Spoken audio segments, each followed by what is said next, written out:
പുതുതായി ഫോം ചെയ്യത്തില്ല. ഊഗോണിയൽ സെൽസ് എല്ലാം ആൾറെഡി എന്തായി മാറിക്കഴിഞ്ഞിരിക്കും? പ്രൈമറി oocyte ആയി മാറിക്കഴിഞ്ഞിരിക്കും. പ്രൈമറി oocyte ചുറ്റും ഫോളിക്കുലർ സെൽസ് വന്ന് അറേഞ്ച് ചെയ്ത് അത് പ്രൈമറി ഫോളിക്കുലർ. അങ്ങനെ ഒരു പെൺകുട്ടി ജനിക്കുമ്പോൾ അവരുടെ ഓവറിയിൽ എന്താണ് ഉള്ളതെന്ന് ചോദിച്ചാൽ നമുക്ക് പറയാം പ്രൈമറി oocyte അല്ലെങ്കിൽ പ്രൈമറി ഫോളിക്കിൾ എന്ന് പറയാം. ഒരു പ്രൈമറി oocyte എന്ന് പറയുന്ന സ്റ്റേജിലാണ്, ഓവം എന്ന് പറയുന്ന പ്രൈമറി oocyte എന്ന സ്റ്റേജിലാണ് ഒരു പെൺകുട്ടി ജനിക്കുമ്പോൾ അവരുടെ ഓവറിയിലുള്ളത്. സോ ഒരു പെൺകുട്ടി ജനിക്കുമ്പോൾ അവരുടെ ഓവറിയിൽ ഓവം ഏത് സ്റ്റേജിലാണ്? പ്രൈമറി oocyte എന്ന് പറയുന്ന സ്റ്റേജിലാണ്.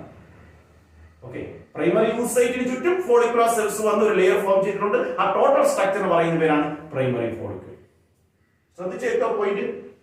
ഒരു പെൺകുട്ടി ജനിക്കുമ്പോൾ അവരുടെ ഓവറിയിൽ ഏകദേശം ഓരോ ഓവറിയിലും 1 മില്യൺ പ്രൈമറി ഫോളിക്കിൾസ് ഉണ്ടായിരിക്കും. At the time of birth, each ovary contain about 1 million primary follicles. At the time of birth, each ovary contain 1 million primary follicles. ഒരു പെൺകുട്ടിയുടെ ബർത്ത് സമയത്ത് ആ പെൺകുട്ടിയുടെ ഓരോ ഓവറിയിലും 1 മില്യൺ എന്ന് പറഞ്ഞാൽ 10 ലക്ഷം പ്രൈമറി ഫോളിക്കിൾ ഉണ്ടായിരിക്കും. 2 ഓവറിയിലും കൂടെ ഏകദേശം 20 ലക്ഷം പ്രൈമറി, ഇതുപോലത്തെ 20 ലക്ഷം പ്രൈമറി ഫോളിക്കിൾസ് ഉണ്ടായിരിക്കും. എനിവേ ബർത്ത് നടന്നു. ജനിച്ചപ്പോൾ പ്രൈമറി ഫോളിക്കിളുമായിട്ടാണ് ജനിച്ചത് അല്ലെങ്കിൽ പ്രൈമറി oocyte. ഞാൻ ഇവിടെ എഴുതുമ്പോൾ എല്ലാം ഓവത്തിന്റെ സ്റ്റേജാണ് എഴുതുന്നത്, പ്രൈമറി oocyte അങ്ങനെ എഴുതും. ഇവിടെ വരുമ്പോൾ അത് ഫോളിക്കിൾ സ്റ്റേജിലോട്ട് പോകും. ഓവർ വെച്ച് പറയുമ്പോൾ ഫോളിക്കിൾ സ്റ്റേജ്.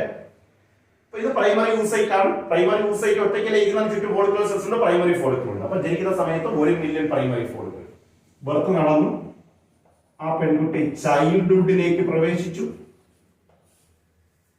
ഒരു മാറ്റവും ഇല്ല. ബർത്ത് കഴിഞ്ഞാൽ പിന്നെ ഈ പ്രൈമറി ഫോളിക്കിൾ അല്ലെങ്കിൽ പ്രൈമറി oocyte ഒരു മാറ്റത്തിന് വിധേയമാകില്ല. എന്തിലെത്തി? പ്യൂബർട്ടിയിലെത്തി. ആ പെൺകുട്ടി പ്യൂബർട്ടി അറ്റൈൻ ചെയ്തു. ഏകദേശം 12 to 13 years ഓഫ് ഏജിലാണ് പെൺകുട്ടി പ്യൂബർട്ടി അറ്റൈൻ ചെയ്യുന്നത്. ആ പ്യൂബർട്ടി അറ്റൈൻ ചെയ്യുന്ന സമയത്ത് അവിടെയാണ് മാറ്റങ്ങൾ തിരിച്ച് നടക്കാൻ പോവുകയാണ്. അപ്പൊ ഞാൻ ഈ ബർത്ത് തൊട്ട് പ്യൂബർട്ടി വരെ ഒരു മാറ്റത്തിനും ഈ പ്രൈമറി oocyte വിധേയമാകുന്നില്ല, അല്ലെങ്കിൽ ഈ പ്രൈമറി ഫോളിക്കിൾ. അതായത് പ്രൈമറി ഫോളിക്കിൾ ജനിച്ച സമയത്ത് തന്നെ ആ പ്രൈമറി ഫോളിക്കിൾ ഉറങ്ങാൻ കിടന്നു, അറസ്റ്റഡായി. പിന്നെ അതിൽ മാറ്റങ്ങൾ നടക്കുന്നത് എപ്പോഴാണ്? പ്യൂബർട്ടി എത്തുമ്പോഴാണ്. അതുകൊണ്ട് തന്നെ ഞാൻ സ്റ്റേറ്റ്മെന്റ് ഉപയോഗിക്കുകയാണ്, വളരെ important statement. oogenesis is a discontinuous process. വളരെ important statement. oogenesis is a discontinuous process, but spermatogenesis was a continuous process, right? Spermatogenesis continuous ആയിരുന്നു. പ്യൂബർട്ടിയിൽ തുടങ്ങി കണ്ടിന്യൂസ് ആയി സ്പെർം പ്രൊഡക്ഷൻ നടക്കും. അവിടെ എങ്ങും ഒരു സ്റ്റോപ്പ് ഇല്ല, ലാഗ് ആവുന്നില്ല. സ്പെർമറ്റോജനസിസ് കണ്ടിന്യൂസ് പ്രോസസ് ആണ്. ഒരു സ്പെർമറ്റോഗോണിയ അതിൽ മാറ്റങ്ങൾ തുടങ്ങിയാൽ സ്പേമിന്റെ പ്രൊഡക്ഷനിൽ അത് അവസാനിക്കത്തുള്ളൂ. കംപ്ലീറ്റ് ആയിട്ട് ഒരു സ്റ്റഡി പ്രോസസ് പോലെ നടക്കും. എങ്ങും അവിടെ ഒരു ടൈം ലാഗ് ഇല്ല. എന്നാൽ ഇവിടെ നോക്കി, oogenesis എപ്പോഴാണ് ആരംഭിച്ചേ? ഏർലി എംബ്രിയോണിക് സ്റ്റേജിൽ. എപ്പോഴത് സ്റ്റോപ്പായി? At birth. ബർത്തിൽ അതിന്റെ പ്രവർത്തനം താൽക്കാലികമായി, ടെമ്പററി സ്റ്റോപ്പായി. And it get restart at the time of puberty. പിന്നെ അത് റീസ്റ്റാർട്ട് ചെയ്യുന്നത് എപ്പോഴാണ്? പ്യൂബർട്ടിയിലാണ്. So oogenesis starts at the early embryonic stage and it get temporarily arrested at the time of birth and it again restart at the time of puberty, so that we can say that oogenesis is a discontinuous process. Prishogum, oogenesis is a discontinuous process. Justify varanam. Oogenesis starts at the early embryonic stage, but it get temporarily arrested at the time of birth and it again restart at the time of puberty. That's why oogenesis is a discontinuous process. ഇനി ഒരു മാറ്റം ഈ birth തൊട്ട് puberty വരെയുള്ള ടൈമിൽ ആ പെൺകുട്ടിയുടെ ഓവറിയിൽ നടക്കുന്ന ഒരേ ഒരു മാറ്റം എന്ന് പറയുന്നത്, ശ്രദ്ധിച്ചേട്ടെ, ഞാൻ പറഞ്ഞു ഒരു പെൺകുട്ടി ജനിച്ച സമയത്ത് പെൺകുട്ടിയുടെ ഓവറിയിൽ 1 മില്യൺ പ്രൈമറി ഫോളിക്കിൾ എന്ന് പറഞ്ഞില്ലായിരുന്നോ? എന്നാൽ പ്യൂബർട്ടി ടൈമിൽ ആ പെൺകുട്ടിയുടെ ഓവറി പരിശോധിച്ചാൽ ഏകദേശം ഓരോ ഓവറിയിലും ഇതുപോലത്തെ 60,000 മുതൽ 80,000 വരെ പ്രൈമറി ഫോളിക്കിൾസ് ഉണ്ടാകും. ജനിച്ച സമയത്ത് 1 മില്യൺ പ്രൈമറി ഫോളിക്കിൾസ് ഉണ്ടായിരുന്നു. എന്നാൽ പ്യൂബർട്ടി ടൈമിൽ ആ പെൺകുട്ടിയുടെ ഓവറി പരിശോധിച്ചാൽ ആ എണ്ണം 1 മില്യൺ 10 ലക്ഷം പ്രൈമറി ഫോളിക്കിളിന്റെ സ്ഥാനത്ത് അതിന്റെ എണ്ണം 60,000 മുതൽ 80,000 വരെയായി കുറഞ്ഞു. അതിന്റെ അർത്ഥം 90% കൂടുതൽ പ്രൈമറി ഫോളിക്കിളും, 1 ലക്ഷം പോലും തികച്ചില്ല, 90% കൂടുതൽ പ്രൈമറി ഫോളിക്കിളും നശിച്ചുപോയി. വളരെ കുറച്ച് പ്രൈമറി ഫോളിക്കിളെ പിന്നെ പ്യൂബർട്ടി ടൈമിൽ അവശേഷിക്കുന്നുള്ളൂ. എല്ലാത്തിനും കൂടെ സർവൈവ് ചെയ്യാൻ പറ്റത്തില്ല. കാരണം എല്ലാത്തിനും കൂടെ ന്യൂട്രിയൻ ഇതൊക്കെ നിലനിൽക്കണമെങ്കിൽ ഇതൊക്കെ ഈ സെൽസിനൊക്കെ ന്യൂട്രിയൻസ് വേണ്ടേ. ഒരു പെൺകുട്ടി ജനിച്ചതിന് ശേഷം ആ കിട്ടുന്ന ന്യൂട്രിയൻസ് മൂലം പെൺകുട്ടിയുടെ മറ്റു ഓർഗൻസിന്റെ ഗ്രോത്തിന് വേണ്ടിയാണ് ഉപയോഗപ്പെടുന്നത്. എല്ലാ ന്യൂട്രിയൻസ് ഇതിന് കൊടുക്കാൻ പറ്റുമോ? അപ്പൊ ന്യൂട്രിയൻസ് ആയി കിട്ടാത്തത് കൊണ്ട് തന്നെ കുറെ primary follicle, large number of primary follicles degenerate നശിച്ചു പോകും. ആ പ്രക്രിയക്ക് നമ്മളൊരു പേര് പറയും, ഒരു എൻട്രൻസ് പോയിന്റ് ആണ്, ടെക്സ്റ്റിലില്ല. ആ പ്രക്രിയക്ക് പറയുന്ന പേരാണ് follicular atresia. Follicular atresia. Atresia നാശനം, degeneration of follicle, primary follicle during the phase from birth to puberty. The period from birth to puberty, birth തൊട്ട് pubertyയുടെ ടൈമിൽ a large number of primary follicles undergo disintegration and the process called follicular atresia. So at puberty only 60,000 to 80,000 primary follicles are left in each ovary. Okay. അപ്പൊ ഒരു പെൺകുട്ടി puberty എത്തിയപ്പോൾ 60,000 മുതൽ 80,000 വരെ primary follicles, ഇതുപോലെ 60,000 മുതൽ 80,000 വരെ പ്രൈമറി ഫോളിക്കിൾ എവിടെയുള്ളൂ? ഓവറിയിലുള്ളൂ. ഇനി പ്യൂബർട്ടി എത്തുമ്പോൾ ഇനി ഇതിൽ മാറ്റങ്ങൾ വീണ്ടും നമ്മൾ പറഞ്ഞില്ലേ, again restart at the time of puberty. ഇനിയാണ് വീണ്ടും ഒരു മാറ്റം നടക്കാൻ പോകുന്നത്. ഈ പ്രൈമറി ഫോളിക്കിൾ സംഭവിക്കുന്ന മാറ്റങ്ങൾ നോക്കിക്കൊള്ളാം. ഇത് പ്രൈമറി ഫോളിക്കിൾ ആണല്ലോ.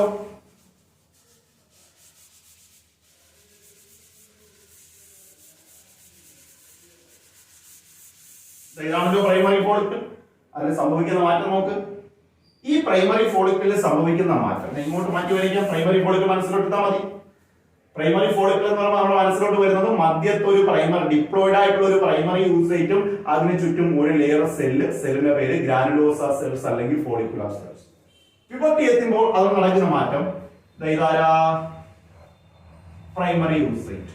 ഡിപ്ലോയിഡ് പ്രൈമറി യൂസൈറ്റ് തന്നെ, ഒരു മാറ്റമൊന്നുമില്ല. ഡിപ്ലോയിഡ് ആയിട്ടുള്ള ഒരു പ്രൈമറി യൂസൈറ്റ്. ഇത് അതിന്റെ പ്ലാസ്മ മെമ്പറൈൻ. ഇതിന് ചുറ്റും ആര്? Granulosa cells.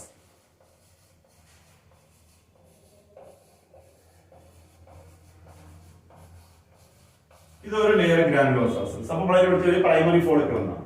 പ്യൂബർട്ടി എത്തിയപ്പോൾ ഇതിന് സംഭവിച്ച മാറ്റമാണ് ഞാൻ വരയ്ക്കാൻ പോകുന്നത്.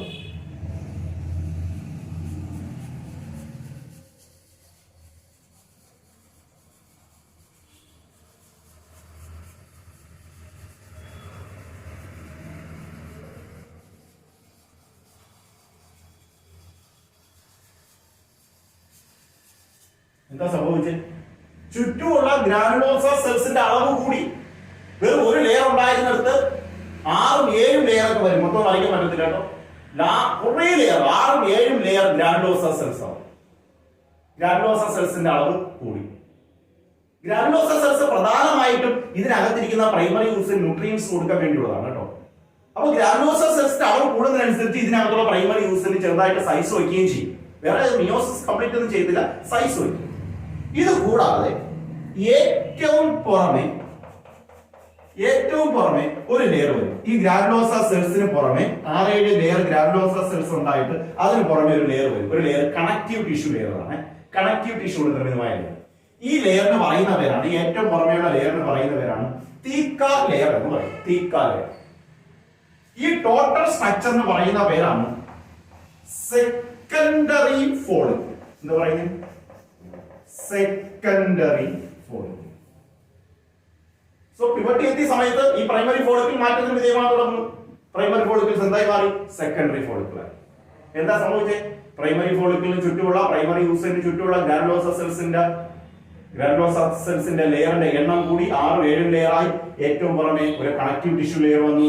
പേര് theca layer. The structure is called secondary follicle. Okay, വീണ്ടും ഇതിൽ മാറ്റം നടക്കാൻ പോവുകയാണ്. ഈ ചുമ്മാ ഇതിൽ നടക്കുന്ന സമയത്ത് ഇതിന് കാരണം ഈ പ്യൂബർട്ടി സമയത്ത് ഈ പ്രൈമറി ഫോളിക്കിൾസിൽ മാറ്റം നടക്കാൻ കാരണം 2 ഹോർമോണാണ്. ഹോർമോണിന്റെ പേര് FSH ഉം LH ഉം ആണ് കേട്ടോ. നമുക്ക് പിന്നെ പഠിക്കാം. FSH LH എന്ന് പറയുന്ന രണ്ട് ഹോർമോൺ ആ ലേഡിയുടെ ആന്റീരിയർ പിറ്റ്യൂട്ടറി എന്ന് പറയും പ്യൂബർട്ടി എത്തുമ്പോൾ. ഈ FSHന്റെയും LHന്റെയും പ്രൊഡക്ഷന്റെ ഫലമായിട്ടാണ് പ്രൈമറി ഫോളിക്കിൾ വലുതായി സെക്കൻഡറി ടെർഷ്യറി ആവുന്നത്. So these changes is caused by two hormones, two anterior pituitary hormones, FSH and LH. മെയിൽസിൽ FSH ഉണ്ട്, ഫീമെയിൽസിലും ഉണ്ട്. ഓക്കെ, FSHന്റെയും LHന്റെയും ആക്ഷന്റെ ഫലമായിട്ടാണ് പ്യൂബർട്ടി എത്തുമ്പോൾ ഈ പ്രൈമറി ഫോളിക്കിളിൽ ഈ മാറ്റം സംഭവിക്കാൻ പോകുന്നത്. അപ്പൊ പ്യൂബർട്ടി എത്തുന്നതിന് മുമ്പ് വരെ ഇതിൽ മാറ്റങ്ങൾ നടക്കാത്തതിന് കാരണം അതുവരെ FSH LH ഇല്ല. FSH LHന്റെ പ്രൊഡക്ഷൻ വളരെ കുറവാണ്.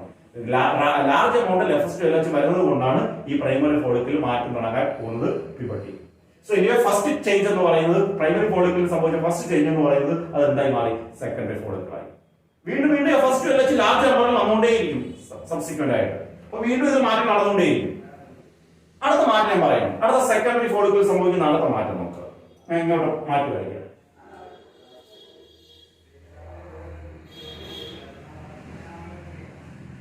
Primary usage. Okay, primary usage. ഇതിന് ചുറ്റും ഗ്രാനുലോസാ സെൽസ്.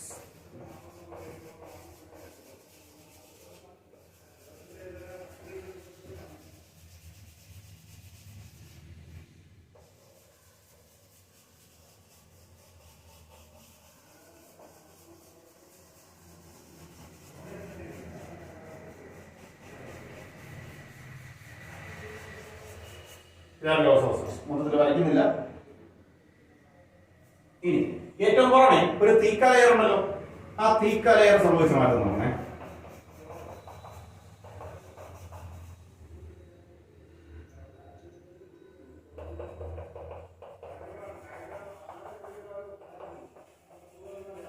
തീക്ക ലെയർ രണ്ട് ലെയറായി മാറി. ഈ ടോട്ടൽ സ്ട്രക്ചറിന് പറയുന്ന പേരാണ് ടെർഷ്യറി ഫോളിക്കിൾ. എന്താ പേര്? ഈ ടോട്ടൽ സ്ട്രക്ചർ പറയുന്ന ഇതെന്തായിരുന്നു? സെക്കൻഡറി. ഇതിപ്പോ എന്തായി? ടെർഷ്യറി. ഇതിൽ നിന്ന് ഇവിടെ വ്യത്യാസം എന്താ? മധ്യത്തെ പ്രൈമറി യൂസൈറ്റ്, അതിന് ചുറ്റും ഗ്രാനുലോസാ സെൽസ്. ഇതിനേക്കാൾ കൂടുതലാണ് കേട്ടോ, മൊത്തത്തിൽ വരച്ചിട്ടില്ല. സെക്കൻഡറി ഫോളിക്കിൾ ഉള്ളതിനേക്കാൾ കൂടുതലായിട്ട് ഗ്രാനുലോസാ സെൽസ് ലെയർ ഉണ്ടാവും. കൂടാതെ ഇവിടെ ഒരു ക്യാവിറ്റി ഉണ്ടായി, ഒരു സെൻട്രലി പ്ലേസ്ഡ് ക്യാവിറ്റി. ഏകദേശം മധ്യഭാഗത്താണ് ക്യാവിറ്റി വരുന്നത്. മധ്യഭാഗത്താണ് ഇത് കുറച്ച് മുകളിലോട്ട് പുഷ് ചെയ്യും. ഏകദേശം മധ്യഭാഗത്തായിട്ടാണ് ക്യാവിറ്റി വരുന്നത്. ഈ ക്യാവിറ്റിയെ വിളിക്കുന്ന പേരാണ് ആൻഡ്രം എന്ന് പറയും. ഈ ക്യാവിറ്റിക്ക് പറയുന്ന പേരാണ് ആൻഡ്രം. ANTRUM. സോ ഒരു ആദ്യമായി ഒരു ഫ്ലൂയിഡ് ഫിൽഡ് ക്യാവിറ്റി ഡെവലപ്പ് ചെയ്യുന്ന സ്ട്രക്ചറാണ് ടെർഷ്യറി ഫോളിക്കിൾ. ക്യാവിറ്റി പറയുന്ന പേര് ആൻഡ്രം. ഏറ്റവും പുറമേ ഉണ്ടായിരുന്ന തീക്ക ലെയർ രണ്ട് ലെയറായി മാറി. അകത്ത ലെയറിന് പറയുന്ന പേര് തീക്ക ഇന്റേണ. പുറത്തെ ലെയറിന് പറയുന്ന പേര് തീക്ക എക്സ്റ്റേണ. തീക്ക ഇന്റേണയും തീക്ക എക്സ്റ്റേണയും. The theca layer is organized into two layers, theca interna and theca externa. The main difference is the development of a fluid filled cavity called antrum. ഈ സ്റ്റേജിനെ വിളിക്കുന്ന പേര് ടെർഷ്യറി ഫോളിക്കിൾ. ശ്രദ്ധിച്ചേക്കുക, ഈ tertiary follicle ഞാനൊന്ന് മാറ്റിയാണ്. ഈ tertiary follicle എന്ന stage എത്തിയ സമയം, ടെർഷ്യറി ഫോളിക്കിൾ എന്ന സ്റ്റേജിൽ എത്തിയ ഉടനെ ഇതിനകത്തിരിക്കുന്ന പ്രൈമറി യൂസൈറ്റ് ഉണ്ടല്ലോ, ഈ പ്രൈമറി ഊസൈറ്റ് അതിന്റെ മിയോസിസ് ഫസ്റ്റ് അങ്ങ് കംപ്ലീറ്റ് ചെയ്യും. മിയോസിസ് ഫസ്റ്റ് കംപ്ലീറ്റ് ചെയ്യും. മിയോസിസ് പ്രോഫേസ് 1ൽ അറസ്റ്റ് ആയിരുന്നു ഈ പ്രൈമറി ഊസൈറ്റ്. ഈ പ്രോഫേസ് 1ൽ അറസ്റ്റഡ് ആയിരുന്ന പ്രൈമറി ഊസൈറ്റ് എന്ത് ചെയ്യും? അതിന്റെ മിയോസിസ് ഫസ്റ്റ് കംപ്ലീറ്റ് ചെയ്യും. ഏത് സ്റ്റേജിൽ എത്തുമ്പോൾ? ടെർഷ്യറി ഫോളിക്കിൽ എത്തുമ്പോൾ. കംപ്ലീറ്റ് ചെയ്ത് രണ്ട് സെൽസ് ഉണ്ടാവും. ഓക്കെ, ഒന്ന് വലുതും ഒന്ന് ചെറുതും. ഒന്ന് വലുതും ഒന്ന് ചെറുതും. എനിവേ മിയോസിസ് ഫസ്റ്റ് കഴിയുമ്പോൾ തന്നെ ക്രോമോസോം ഒരു പകുതിയാവും. അപ്പൊ ഇത് N ആണ്, ഇതും N ആണ്. പക്ഷെ ഒന്ന് വലുതും ഒന്ന് ചെറുതുമാണ്. പക്ഷെ സ്പെർമറ്റോസിസിലെ പ്രൈമറി സ്പെർമറ്റോസൈറ്റിൽ നിന്നുണ്ടാകുന്ന രണ്ട് സെക്കൻഡറി സ്പെർമറ്റോസൈറ്റും ഈക്വൽ ആണ്. സെക്കൻഡറി സ്പെർമറ്റോസൈറ്റിൽ നിന്നുണ്ടാകുന്ന സ്പെർമാറ്റോയും ഈക്വൽ ആണ്. എന്നാൽ ഇവിടെ അൺഈക്വൽ ഡിവിഷൻ ആണ്. സ്പെർമറ്റോസിലെ മിയോസിസ് ഈക്വലും ഇവിടുത്തെ മിയോസിസ് അൺഈക്വലും ആണ്. ഒന്ന് വലുതും ഒന്ന് ചെറുതുമാണ്. ഇതിലെ ലാർജസ്റ്റ് സെല്ലിനെ വിളിക്കുന്ന പേരാണ് secondary oocyte. Largest cell is called secondary oocyte. Smaller cell നെ വിളിക്കും first polar body. The smaller cell is called first polar body and the larger cell is called secondary oocyte. അപ്പോൾ എപ്പോഴാണ് meiosis first primary oocyte meiosis first complete ചെയ്യുന്നത് ചോദിച്ചാൽ when it reaches the at the level of tertiary follicle. tertiary follicle എന്ന സ്റ്റേജിൽ ovarian follicle എത്തുമ്പോൾ അതിനകത്തിരിക്കുന്ന primary oocyte meiosis first complete ചെയ്തിട്ട് രണ്ട് അൺഈക്വൽ ഡിവിഷൻ വഴി മിയോസിസ് ഫസ്റ്റ് കംപ്ലീറ്റ് ചെയ്ത് larger cell secondary oocyte smaller cell first polar body. രണ്ടും haploid ആണ്. ഈ ഫസ്റ്റ് പോളാർ ബോഡി ചില സയന്റിസ്റ്റുകൾ പറയുന്നു അപ്പൊ തന്നെ നശിച്ചു പോവാം, വളരെ സ്മോൾ സൈസ് ആയതുകൊണ്ട് അതിന് മിയോസിസ് 2 കടന്നു പോകാൻ പറ്റത്തില്ല. ചുരുക്കി പറഞ്ഞാൽ ഇവിടെ പ്രൈമറി oocyteന്റെ സൈറ്റോപ്ലാസം മൊത്തം എവിടെയാണ് കേന്ദ്രീകരിച്ചിരിക്കുന്നത്? സെക്കൻഡറി oocyteലാണ്. പ്രൈമറി oocyte ഭൂരിഭാഗം ന്യൂട്രിയൻസും സൈറ്റോപ്ലാസും സെക്കൻഡറി oocyte കോൺസെൻട്രേറ്റ് ചെയ്തു. ഇതിന്റെ സൈറ്റോപ്ലാസിന്റെ അളവ് വളരെ വളരെ കുറവാണ്. സൈറ്റോപ്ലാസിന്റെ അളവ് വളരെ വളരെ കുറഞ്ഞിരുന്നാൽ പിന്നെ അതിന് അടുത്ത ഡിവിഷനിലോട്ട് പോകാൻ പറ്റുമോ? സൈറ്റോപ്ലാസിന്റെ അളവ് സെൽ ഡിവിഷനെ സ്വാധീനിക്കുന്ന പ്രധാനപ്പെട്ട ഫാക്ടർ അല്ലേ? അപ്പൊ ഇതിന് പ്രോപ്പറായി എന്ത് ചെയ്യാൻ പറ്റത്തില്ല? മിയോസിസ് സെക്കൻഡിലോട്ട് പോകാൻ പറ്റത്തില്ല, അപ്പൊ തന്നെ നശിച്ചു പോകാം. എന്നാൽ ചില ഡോക്ടർമാർ പറയുന്നു, ചില സയന്റിസ്റ്റുകൾ പറയുന്നു അത് നശിക്കത്തില്ല, അത് മിയോസിസ് സെക്കൻഡ് വിധേയമാകും. ഒരു കോൺട്രവേഴ്സി നിൽക്കുന്നു. നമ്മൾ അതിനെക്കുറിച്ച് ഒരു അൺസർട്ടനിറ്റിയാണ് നമ്മൾ അതിലോട്ട് പോകുന്നത്.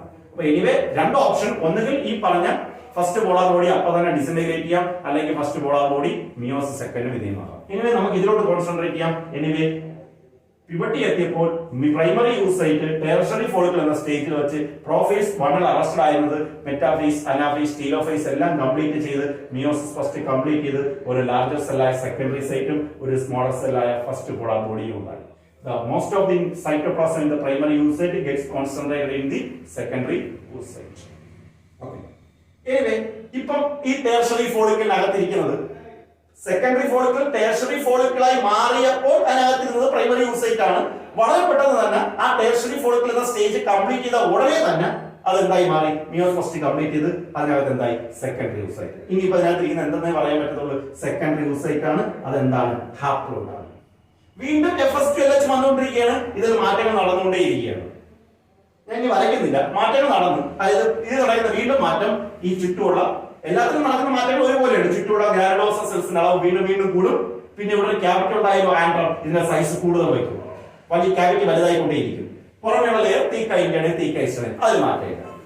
കുറച്ചുകൂടെ ഈ ടെർഷറി ഫോളിക്കിൽ നിന്ന് കുറച്ചുകൂടെ എന്താവും? ലാർജ് സൈസ് ആവും, ഫുള്ളി മെച്യൂർഡ് ആവും, ഗ്രോത്ത് കംപ്ലീറ്റ് ആവും.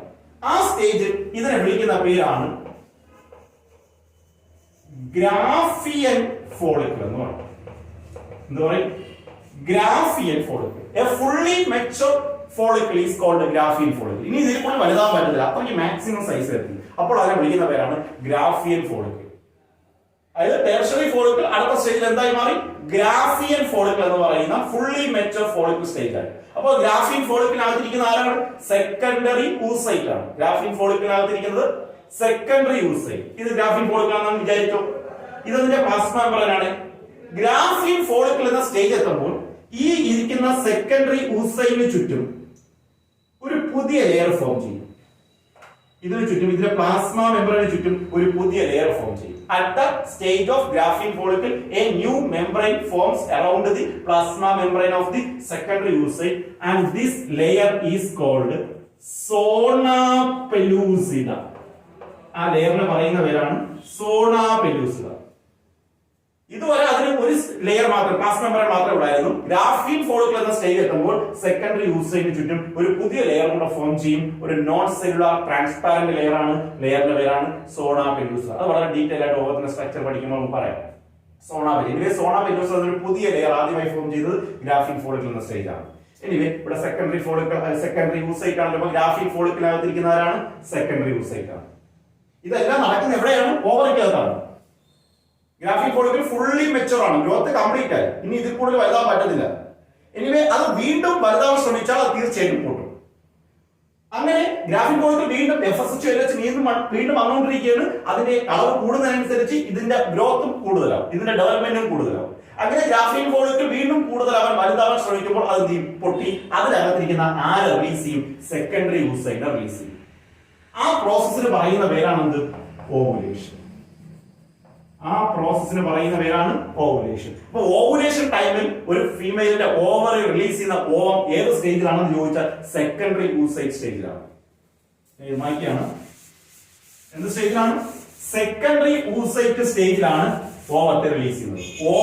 Ovary releases the ovum at the stage of secondary oocyte. ഗ്രാഫിയൻ follicle പൊട്ടി ഓവറിൽ നിന്ന് റിലീസ് ചെയ്ത ഓവം ഏത് സ്റ്റേജിലാണ്?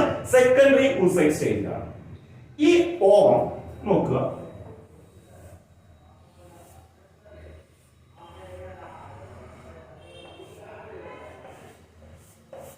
ഈ ഓവം ഇങ്ങനെ ഫെലോപ്പിയൻ ട്യൂബിലൂടെ വരുന്നത് വിചാരിക്കുക. ഓവം ഫെലോപ്പിയൻ ട്യൂബിലൂടെ വരുന്നത് ഓവമല്ല, സോറി, സെക്കൻഡറി oocyte. ഹാപ്ലോയിഡ് ആയിട്ടുള്ള സെക്കൻഡറി oocyte ഫെലോപ്പിയൻ ട്യൂബിലൂടെ വരുന്നത് വിചാരിക്കുക. ഇവിടെ എന്തുണ്ടെന്ന് വിചാരിക്കുക, അവിടെ ഒരു സ്പേം ഉണ്ടെന്ന് വിചാരിക്കുക. ഈ സ്പേം എവിടെ കയറും? ഈ സെക്കൻഡറി oocyte-നകത്ത് കയറും. സ്പേം ഉണ്ടെന്ന് വിചാരിക്കുക. സ്പേം ആർക്കകത്ത് കയറും? സെക്കൻഡറി oocyte സൈറ്റോപ്ലാസത്തിലോട്ട് കയറും.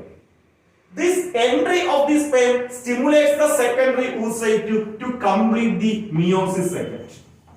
ഉടനെ സെക്കൻഡറി oocyte എന്ന് വിധേയമാകും, മിയോസിസ് സെക്കൻഡ് വിധേയമാകും. സോ എപ്പോഴാണ് സെക്കൻഡറി oocyte മിയോസിസ് സെക്കൻഡ് വിധേയമാകുന്നത്? സെക്കൻഡറി oocyte മിയോസിസ് സെക്കൻഡ് നടക്കുന്നത് എവിടെ വെച്ചിട്ടാണ്? ഫെലോപ്പിയൻ ട്യൂബിൽ വെച്ചിട്ടാണ്. ഓവറിനകത്ത് വെച്ചിട്ടല്ല, fallopian ട്യൂബിനകത്ത്.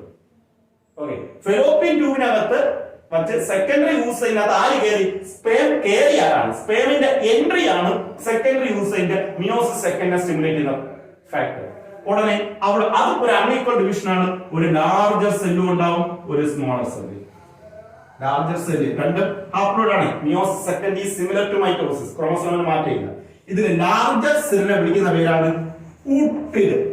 The larger cell is called ootid or functional ovum. ഇതാണ് യഥാർത്ഥ ഫങ്ഷണൽ ഓവം പറയുന്നത്. പലപ്പോഴും നമ്മൾ സെക്കൻഡറി oocyte ഓവമായി പറയാറുണ്ടെങ്കിൽ ഓവറി റിലീസ് ചെയ്യുന്നത് ഓവമാണ്, അതിനെ സെക്കൻഡറി oocyte സ്റ്റേജിലാണെങ്കിലും കറക്റ്റ് ഫങ്ഷണൽ ഓവം എന്ന് പറയുന്നത് മിയോസിസ് സെക്കൻഡിന് ശേഷം ഉണ്ടാകുന്ന ഊട്ടിഡാണ്. ചെറിയ സെല്ലിനെ വിളിക്കുന്ന പേരാണ് സെക്കൻഡ് പോളാർ ബോഡി.